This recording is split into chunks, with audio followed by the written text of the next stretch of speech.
నేను డబ్బు పంచే రాజకీయం వచ్చిన రోజు నేను రాను. డబ్బులు పంచే రాజకీయం చేస్తే నేను చేయాలి. మళ్ళొకసారి నేను చేయాలి. మళ్ళొకసారి అంటే చెప్తున్నాను, డబ్బులు పంచే రాజకీయం వస్తే నేను చేయాలి. అంటే గిల్లుకోండి మీరు పూర్తి పర్లేదు. స్వేచ్ఛావాయువులతో చెప్తున్నారు నేను కదా ఈ మాట. 100% కాన్షియస్ ఉండి ఎగ్జాంపుల్ అన్న, ఇప్పుడు మీరు రేపు ఎమ్మెల్యే నిలబడదాం అంటున్నారు. ఒక 100 బండ్లు ర్యాలీ తీయాలి, లేదంటే మీ పోస్టర్లు, ఫ్లెక్సీలు, జెండాలు, అంటే వెదర్ ఇట్ ఈస్ ఇండిపెండెంట్ అయినా మీద ఒక ప్రొఫైల్ ఉంటుంది, మీకంటూ కొన్ని పాంప్లెంట్స్ ఉంటాయి, అవి చేయాలన్నా ఎలక్షన్ కమిషన్ ఎంత ఖర్చు పెట్టాలని ప్రతిపాదన పెట్టిందో, నిబంధన పెట్టిందో గంతవరకు అందరు అవే మాట్లాడతారన్న. మీరు మాట్లాడుతుంటే నాకు లిటరల్ గా నవ్వు వస్తుంది. ఇప్పటివరకు వచ్చిన ఏ లీడర్ కూడా నీకు ఐటీ రిటర్న్స్ ఇస్తా అని చెప్పారు. ఓకే, నేను అన్ని బ్యాంక్ స్టేట్మెంట్స్ నీకు ఇచ్చేస్తా, 15 సంవత్సరాలు ఐటీ రిటర్న్స్ ఇస్తా, నువ్వు ఎంక్వైరీ చేసుకో. అంటే డబ్బు లేని రాజకీయం సాధ్యమా ఇప్పుడున్న పరిస్థితుల్లో? ఇప్పుడున్న పరిస్థితుల్లో నేనేం చెప్తా, ఒక సర్పంచ్ స్థాయి వ్యక్తి లేదా ఒక ఎంపీటీ లక్షల వ్యవధిలో ఖర్చు పెట్టే రోజు, ఇంటికి వచ్చిన వాళ్ళకైతే భోజనాలు పెట్టి మాట్లాడేంత అయితే చేస్తున్నా. నా ఇంటికి వచ్చిన వాళ్ళు అయితే ఎవరు తినకుండా బోరు చెప్తాను. కింది స్థాయి వ్యక్తులే లక్షలు ఖర్చు పెట్టే రోజులలో మీరు అసలు డబ్బుకు నేను లిమిటెడ్ గా ఖర్చు పెట్టి గెలుస్తాను అంటున్నారు అంటే ఖర్చు అనేది ఇప్పుడు నీకు సభలకు కావాల్సిందేంది? నీ మైక్ సెట్లకు, నీ డయాస్లకు, నీ సభకు వచ్చే వాళ్ళకి తిండి పెట్టాలి. ఇయరా ఓటుకు 500, ఎందుకు 10,000 ఎందుకు ఇవ్వాలి? ఎందుకు ఇవ్వాలి? మామూలుగా బయట ఇప్పుడు నీకు 5 సంవత్సరాలకి 500 కావాలన్నా, నీ కొడుకు ఉద్యోగం కావాలా? చాలా బాగా చెప్పారు. నీ కొడుకు ఉద్యోగం కావాలా? నువ్వు ఇంకొకటి దగ్గర చేయి ఎందుకు చాచాలి? నేను ఎవడో తెలియదు, నా దగ్గర నువ్వు చేయి ఎందుకు చాచాలి? నీ కొడుకు ఉద్యోగం ఇస్తా, నీ కొడుకే రోజు 500కి ఇస్తాడు, నాన్న పోయి పార్టీ చేసుకుని రాపు అని. గది కావాలా, నీకు ఇది కావాలా? అంటే ఒక్క రోజు 500 కావాలన్నా, 300, 500 అంతే కదా. నీకు 5 సంవత్సరాలకు వచ్చి 500 కావాలన్నా, ఆ రోజు మనస్ఫూర్తిగా నానా నన్ను చదివించినవు, వెంకన్న ఉద్యోగం పెట్టించిండు, ఈ 500 తీసుకొని నీకు నచ్చింది కొనుక్కోపోని కావాలా? చాలా బాగా చెప్పారు. నేను గది ఆలోచిస్తాను. 5 సంవత్సరాలకి ఇచ్చి 500 కాదు. అంతేగాని బీర్ ఇవ్వడం, బిర్యానీ ఇవ్వడం అలాంటివి ఏమి ఉండవు కదా. ఉండదు. నేను ఒక ఊరికి పోయినా, సపోజ్ ఒక మీటింగ్ పెట్టి, ఆ ఊర్లో ఒక 2,000 మంది ఉన్నారు, నేను మనిషికి 200 ఇచ్చి సభ పెడతా. ఆ రోజు 4 లక్షలు అయినాయి, నేను గెలిచినట్ట? లేదు. ఆ రోజు ఆడు 200 రూపాయల కూలిడ్స్ పెట్టుకొని మా ఊరికి వస్తాడని చెప్పి ఆయన వస్తూ ఆయన ఎంబడి 4 తీసుకొస్తే నేను గెలిచినట్ట? ఏది గెలిచినట్టు? స్ట్రాటజికల్ గా బానే మాట్లాడుతున్నారు. హుజురాబాద్ లో ప్రోగ్రామ్స్ కూడా బానే, కానీ ఎందుకన్నా ఎవరు మీడియా పర్సన్స్ ఎవరిని అడిగినా, రిపోర్టర్లు, జర్నలిస్టులు, విలేకరులు అని చెప్పి నియోజకవర్గాలు ఉంటారు కదా, ఎవరిని అడిగినా కూడా ఆ మనిషి ఆయనకు ఒక తిక్కు ఉంటది, ఆయన ఎట్లనో బిహేవ్ చేస్తాడు, ఆయన ఏందో ఆయనకే అర్థం కాదు అంటే బోల్డ్ గా చెప్తున్నా, అర్థం కావాలి కాబట్టి చెప్తున్నా. మీడియా వాళ్ళతో వివాదం ఏంటి మీకు స్థానికంగా? వివాదం ఏముండదు. మరి ఎందుకు వాళ్ళు మిమ్మల్ని ఎక్కువగా? వివాదం ఎందుకు ఉంటది? అందరు బానే ఉంటారు, అన్న అనిపిస్తారు, బాగున్నారా అన్న, అన్ని బానే ఉంటాయి. ఇప్పుడు వాళ్ళు ఎందుకు చూపలేరని నువ్వు వాళ్ళని అడగాలి, నన్ను అడిగితే నేను సమాధానం చెప్పలేను. అండ్ రెండోది ఇంకొక మంచి విషయం చెప్తాను, నువ్వు అడిగినవు. ఇప్పుడు పవన్ కళ్యాణ్ రాజకీయాలకు వచ్చినప్పుడు ఏమన్నారబ్బా, ఆయనతో అవుతుందా అన్నారు. సినిమాలు తీసి అంత ఈజీగా అవుతుందా ఆయనతో అన్నారు. 2 చోట్ల ఓడిపోయిన వ్యక్తి ఈరోజు డైరెక్ట్ డిప్యూటీ సీఎం అయ్యిండు. నా గురించి నీకు తెలవాలంటే నువ్వేం చేస్తావు? నా ప్రొఫైల్ చెక్ చేస్తావు, లేదా గూగుల్లో కొడతావు, లేదా అడుగుతావు. అసలు నేనేందో తెలవాలంటే కదా నువ్వు నాతో దోస్తాను చేయాలి. ట్రూ. నేనేందో తెలవాలంటే కదా నువ్వు నాతో కలిసి మాట్లాడాలి. ఒక వ్యక్తిని కొడుతుర్రబ్బా, ఎందుకు కొడుతుర్రో నీకు తెలియదు, నువ్వు కూడా పోయి కొడతావు, నీ పక్కన ఉన్న తీసుకుపోయి కొడతావు. లాస్ట్కి ఏమైందిరా అంటే నువ్వు ఎందుకు కొట్టినవరా అంటే మనకు తెలియదు. అందరు కొట్టిన కాబట్టి కొట్టినా అంటారు. కారణం లేకుండా వచ్చే ఆరోపణలకి నేను సమాధానాలు చెప్పలేను. అంటే నిప్పులేందే పొగరాదు అని అంటారు కదా, ఏదో ఒకటి చేసి నిప్పులేందే పొగరాదు అని అంటారు కదా. మరి ఆ నిప్పేడు ఉన్నది, నిప్పి ఓడిపెట్టిండు, నేనేదో పెట్టలేదు. ఎలాంటి వివాదం లేని డిస్టర్బెన్సెస్, క్లాషెస్ రావు కదా అంటున్నా. నువ్వన్న పక్కన ట్యాగ్ లైన్ నాకు లేకపోవచ్చు, నా పేరు పక్కన ఆ ట్యాగ్ నాకు లేకపోవచ్చు. రెండోది నువ్వన్న భజన చేస్తారు అంటే ఒక 40 ఏళ్ల కింద ఆ వ్యక్తి ఏం చేసిండు, ఈ రోజు వాళ్ళ వారసులు వచ్చి ఏం చేస్తారు అని నువ్వు ఆలోచిస్తలేవు. నువ్వేం చేస్తావు, ఈ నెంబడి పోతే ఏమొస్తుంది, వీడు న్యాయం అంటాడు, ధర్మం అంటాడు, ఉపాధి అంటాడు, ఇవన్నీ అయ్యే పనులేనా? ఆ దగ్గర పోతే 2 లక్షలు 3 లక్షలు ఇస్తారు, అటు పోయేటోళ్ళు ఎంతమంది లేరు. అయ్యే ఈయన లేపితే మనకి ఏమొస్తా అనుకుంటారు. ఈరోజు నేను అప్పటికి చెప్తా, సోషల్ మీడియా అనేది పెరిగిపోయింది. ఈరోజు నాకు వాస్తవంగా చెప్పాలంటే నేను చాలా మంది తమ్ముళ్ళకు రుణపడి ఉంటాను. ఎట్లా అంటే వాళ్ళే స్టేటస్లు పెట్టుకుంటారు, వాళ్ళే షేర్ చేసుకుంటారు, వాళ్ళే నన్ను పబ్లిక్ లో తీసుకుపోతారు. ఏ రీజన్ లేకుండా మీ ద్వారా వాళ్ళు ఎలాంటి లాభం పొందకుండా ఎందుకు పెడుతున్నారు, మీరు వాళ్ళకి ఏం చేసారు అంటున్నా. ఇప్పుడు ఏం చదువుకొని పిల్లోడు రాజకీయ పార్టీలో తిరిగే పిల్లోడు నాకొచ్చిండు, అన్న నువ్వు నచ్చినావు, మా లీడర్ నచ్చలే అంటాడు. నేను ఒకటి అడుగుతా, నేను నీకు ఎందుకు నచ్చినాను అడుగుతా, సమాధానం లేదు. ఆయన ఎందుకు నచ్చలేదంట, తిడతాడు. లేదా అట్లా చేస్తాడు, అట్లా చేస్తాను, నాకు రాజకీయం రాదని తిడతాడు. సరే నాకు వచ్చి నువ్వు ఎట్లా అనుకుంటున్నావు, క్వశ్చన్ వేసిన, ఆన్సర్ ఎత్తుక్కోలేదు. నీ రాజకీయ లక్ష్యం ఏంటంట, అంటే నువ్వు కౌన్సిలర్ అవుతావా, నువ్వు ఎంపీటీస్ అవుతావా, జెడ్పీటీఎస్ అవుతావా, రేపు ఎమ్మెల్యే అవుతావా? క్లారిటీ లేదు. నువ్వు నీ నాయకుడిని ఎందుకు భుజాల మీద మోస్తున్నావు నీకే క్లారిటీ లేదు. నీ తండ్రి మోసిండు వాళ్ళ తండ్రిని, నువ్వు మోస్తున్నావు ఈయనను, రేపు నీ కొడుకు ఆయన కొడుకుని మోస్తాడు. అంటే ఇదే నారా ఈ రాజకీయ లక్ష్యం కోసమైనా నువ్వు నా దారికి వచ్చినావు. నేను అట్లాంటి రాజకీయ నాయకుని కాదని చెప్పేసిన మొక్క మీద. సినిమా డైలాగ్ బాగా చెప్తున్నా. లేదు ఇక్కడ మన నలుగురం కూర్చుంటే మన నలుగురు తండ్రులు కూర్చొని ఇక్కడ పార్టీ చేసుకుంటారు. ఇలా ఇద్దరు సక్సెస్ అయ్యారు, ఇద్దరు ఫెయిల్ అయ్యారు. మీరు ఉపేందర్ రెడ్డి, ఆయన శేఖర్ రావు ఉన్నారు. మీ తాతలు తండ్రులు సంపాదించిన భూస్వాములు కాబట్టి మీరు అమెరికానో ఆస్ట్రేలియా పోయి సెటిల్ అయ్యారు. ఈ నలుగురు తండ్రులు కూర్చున్నప్పుడు నీ టాపిక్ వచ్చినప్పుడు మీ నాన్న గర్వంగా ఫీల్ అవుతాడు. వాళ్ళ వారసత్వాన్ని నువ్వు కొనసాగించినావు అంతే. నువ్వు సక్సెస్ చేసింది ఏం లేదంటే నువ్వు అచీవ్ చేసింది, నువ్వు సక్సెస్ అవ్వచ్చు. సక్సెస్ వేరు, అచీవ్మెంట్ వేరు. నువ్వు అచీవ్ అవ్వలేదు, సక్సెస్ అయినావు. ఆయన ఆస్ట్రేలియా పోయి సక్సెస్ అయ్యాడు. కానీ ఈయన తండ్రి నా తండ్రి తలదించుకొని వస్తాడు. ఏం సమాధానం చెప్పనీకి ఏం లేదు. నేను గవర్నమెంట్ ఉద్యోగాలకని రాసి నా చేతులు అరిగిపోయినాయి, నాకు ఉద్యోగం రాలేదు. పోనీ ప్రైవేట్లకు పోదామంటే ఈ గ్యాప్ ఎట్లా కవర్ చేయాలో తెలియదు. సో నా తండ్రి తలదించుకొని వచ్చిండు. ఆయన తండ్రి అరే నా కొడుకు ఏం సాధించాలించుకొని తలదించుకొని వచ్చిండు. నా దగ్గరికి వచ్చిన పిల్లలకు ఒకటే చెప్తా, అరే నువ్వు మొగోడు అని నువ్వు ఫీల్ అవ్వడం కాదురా, నీ తండ్రి ఫీల్ అవ్వాలంటే నీ టాపిక్ నలుగుట్లో వచ్చినప్పుడు ఆటోమేటిక్గా మీ నాయన చెయ్యి ఆయన మీసా మీదకి పోతే నువ్వు గెలిచినట్టు అంటాను. ఈ మాట వాడిని ఎందుకు కదిలి లేదన్న, స్ట్రాటజికల్ గా బాగానే మాట్లాడుతుంది. నేను ఏమంటున్నా, యూత్ మిమ్మల్ని మీరు ఏం ఆశ చూపండి, ఎందుకు మిమ్మల్ని ఫాలో అవుతున్నారు? ఒకటే చెప్తాబ్బా, ముందు తిప్పుకునే లీడర్లు, వెనక తిప్పుకునే లీడర్లు ఉన్నారు కావచ్చు, కానీ పక్కన నడువనే లీడర్ లేడు ఇప్పుడు. నేను అది ఇస్తున్నా వారికి, నేను అది ఇస్తున్నా, నా పక్కన నడువు అంటున్నా. ఇప్పుడు నేను నడుస్తూ వాళ్ళని నడిపిస్తా అంతే. ఇప్పుడు ఈక్వల్ గా గ్రో అవ్వాలి. నేను ఎమ్మెల్యే అయినా అంటే నువ్వు కనీసం ఎంపీటీస్ జెడ్పీటీస్ అవ్వాలి. నువ్వు ఎప్పుడు జెండాలు పట్టుకుని తిరుగుతావా? రాజకీయం అంటే అది కాదు కదా. రాజకీయాల్లో కుళ్ళు కుతంత్రాలు ఉంటాయి, వెన్నుపోటు ఓడిచే వాళ్ళు ఉంటారు, విమర్శించే వాళ్ళు ఉంటారు, మనతోనే తిరిగి మనల్నే తిట్టే వాళ్ళు ఉంటారు అని చెప్పి చాలా వరకు వింటాం మనం. ఎట్లా అంటే ఇప్పుడు మన కింద ఎదుగుతున్న వ్యక్తే, అరే నీ అమ్మ వీడు కారు కొన్నాడు, లేదంటే మంచి వైట్ షర్ట్ వేసిండు, ఖద్దర్ షర్ట్ వేసిండు, అట్లా కుళ్ళు కుతంత్రాలు ఉంటాయి కదా. మరి మీరే నా పక్కనే నాతో పాటే ఉండాలి. భయమే ఎదుటోడు కాగితం అవుతుంది. నీలో ఉన్న భయమే.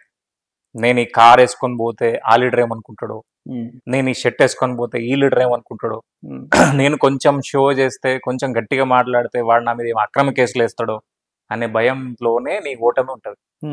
ఆ భయపడకుండా ముందుకు పోయినప్పుడు నువ్వు ఓడిపోవు. నేను ఇప్పటికీ చెప్తున్నా, నేను రాజకీయ లక్ష్యం అనేది ఇంకా పెట్టుకోలేబ్బా. నేను ఏమంటున్నా, నా పొద్దుగాలు లేస్తే నా ఇంటి ముందు 10ల కొద్ది జనాలు ఉండి రోజుకు 4 గంటలకు 3 గంటల దాకా తెల్లారి ఫోన్లు వస్తుంటే, పవన్ కళ్యాణ్ గారు సినిమాలు ఇడిచిపెట్టి మంచి సంపాదన ఇడిచిపెట్టి రాజకీయాలకు వచ్చినప్పుడు అందరు తిట్టుకోవచ్చు, వారి వ్యక్తిగత జీవితంలో ఎన్నో సమస్యలు రావచ్చు. మీరు అందరూ రాసింది చదవచ్చు, అందరు విమర్శించవచ్చు. నేను సమాజ కోణంలో నా సైడ్ నుంచి ఆలోచిస్తే ఆయన ఎంత సఫర్ అయ్యిండో నేను గమనించిన. ఈ రోజుకి నా ఇద్దరు పిల్లల్ని నేను లాస్ట్ 4 years నుంచి నేను ఎప్పుడో రాత్రి 11-12 వచ్చేసరికి నా కొడుకు నా బిడ్డ పడుకుంటారు. పొద్దుగాల వాళ్ళు లేవకముందే నేను వెళ్ళిపోతా బయటకి. అంటే నేను ఏం మిస్ అవుతున్నా అనేది రోజు నా భార్య నన్ను దెప్పి పొడుస్తున్నప్పుడు నాకు అర్థమవుతుంది. నా ఫ్రెండ్స్ అందరూ ఉండి ఎందుకు నీకు ఇంత మంచి జీవితాన్ని విడిచిపెట్టి ఎందుకు ఈ ప్రజలు అంటావు అంటే నాకు దానిలో ఆత్మసంతృప్తి ఉంది. ఆత్మసంతృప్తి ఉంది. అంటే ఇప్పుడు ఎంత నీ ఫోన్లో నీకు 100 మంది తెలిసినా 1000 మంది తెలిసినా నువ్వు నన్ను ఎత్తుక్కుంటూ వచ్చినావు అంటే రీజన్ ఏంటిది? నువ్వు నన్ను అభిమానిస్తున్నావు. నీ ఆపదలు నేను గుర్తొచ్చిన, ఆ గుర్తొచ్చినప్పుడు నేను ఎవరి కాళ్ళు పట్టుకున్నా నేను పని చేయాలని అనుకుంటాను. అటువంటిప్పుడు వాడు నా ఎంబడి ఎందుకు? ఇప్పుడు నేను పోయినా, నేను హుజరాబాద్ పోతే వీణవంక నుంచి ఒక 100-200 మంది పిల్లలు వచ్చి కలిసిరు. నేను వాళ్ళ పెట్రోల్ పోసుకొని నేను ఇప్పటికి చెప్తా ఖర్చు పెట్టాను. ఇప్పటివరకు ఏ రోజు కూడా నేను ఒక 2023లో ఒక బ్లడ్ డొనేషన్ క్యాంప్ చేస్తే నా అనుచరులు కంటే బయట పిల్లలే ఒక 100-150 మంది వచ్చారు, సొంతగా వచ్చారు. వాళ్ళ బట్ల వాళ్ళు పెట్రోల్ పోసుకొని. నేను వాళ్ళకి పెట్టింది ఏంది, వాళ్ళ ఎండపూటను వస్తే రక్తం ఇస్తే ఒక పండు ఒక ఇంత లంచ్ పెట్టి పంపిన తప్ప నేను వాళ్ళకి ఏమి ఇయ్యలే. ఆ అభిమానం ఉంది. అంటే వెంకటన్న మా కోసం వచ్చిండు, మేమైనా కాపాడుకోవాలి, వెంకటన్న మాకు ఒక లక్ష్యాన్ని నిర్దేశిస్తున్నాడు, ఆ లక్ష్యం వైపు పైన చేస్తున్నాడు, ఆ లక్ష్యం వైపు నడిపిస్తున్నాడు అనుకున్నప్పుడు వాళ్ళు ఖచ్చితంగా. మీరే అన్నారు ఇందాక కొంతమంది నా ఫాలోవర్లు ఉన్నారు. వాస్తవం, ఆ ఫాలోవర్లు ఏంటంటే ఇప్పుడున్న పరిస్థితులలో బీఆర్ఎస్ పార్టీ వాళ్ళని టార్గెట్ చేస్తారు, మీ ఫాలోవర్లు కాంగ్రెస్ వాళ్ళు చేస్తారు, బీజేపీ వాళ్ళు చేస్తారు. ఏమని, వీళ్ళు ఏ పార్టీ రిలేటివ్ లేరు, అరే వాడు వెంకట్ ఫాలోవర్ రా, వీళ్ళు ఏదో ఒక వచ్చే పథకం దగ్గరనో లేదంటే పోలీస్ స్టేషన్ దగ్గరనో లేదంటే హాస్పిటల్ దగ్గరనో ఇబ్బంది పెట్టాలి, వీళ్ళని మన సైడ్ మోల్డ్ చేసుకోవాలని చాలా మంది ప్రయత్నం చేస్తారు. అలాంటి యంగ్స్టర్లు మీద వెనకాల ఉన్నారు కదా, వాళ్ళకి మీరు ఏ రకంగా ధైర్యం? అవన్నీ జరిగినాయి, అవన్నీ జరగలేనని చెప్పి అవన్నీ జరిగినాయి, జమాల్లోనే జరిగినాయి. అందుకే నేను ఏం చేస్తున్నా అంటే, నేను ఒక కార్యక్రమం చేస్తున్నా పిల్లలు కనిపిస్తారు. ఇప్పుడు ఆ కార్యక్రమం చేసేటప్పుడు మాత్రం వాళ్ళు బయటకు వస్తారు. ఆ కార్యక్రమం అయిపోయినాక వాళ్ళు కనిపించారు, మళ్ళీ వాళ్ళని నేను దాచేస్తా, వాళ్ళు బయటనే ఉంటున్నారు. ఇంకొకటి చెప్తా, సందర్భం వచ్చింది కాబట్టి, ఇది భయం కాదు, జాగ్రత్త పడడం.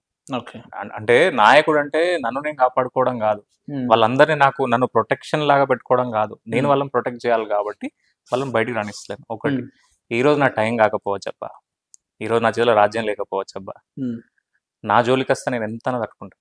కానీ నువ్వు అన్న వాళ్ళ జోలికి వచ్చిన రోజు అసలు వెంకట్ని చూస్తారు.